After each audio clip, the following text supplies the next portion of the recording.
कौमी सलामती कमेटी का इजलास कुछ देर बाद होगा। इजलास से कबल पाकिस्तान में तैनात ईरानी सफीर ने वजीर आजम शहबाज शरीफ से मुलाकात की है। मजीद जानते हैं डॉन न्यूज के चीफ रिपोर्टर सनाउल्लाह से।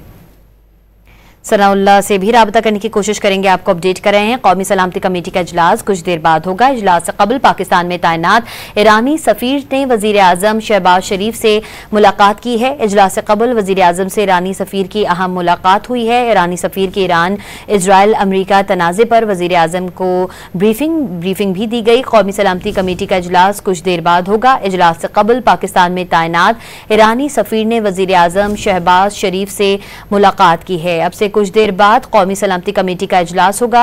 हमारे डॉन न्यूज के चीफ रिपोर्टर सनाउल्लाह खान इस वक्त हमारे साथ मौजूद हैं। सनाउल्लाह, बताइएगा इस मुलाकात के हवाले से भी। देखिए, इजलास तो 12 बजे होना था, लेकिन वो ताखीर का शिकार है और शायद 2 बजे के बाद अब इजलास शुरू होगा। लेकिन इस इजलास से कबल जो है ईरानी सफीर ने वजीर आजम से मुलाकात की है और खिते की सूरत हाल पर तबादला ख्याल किया है।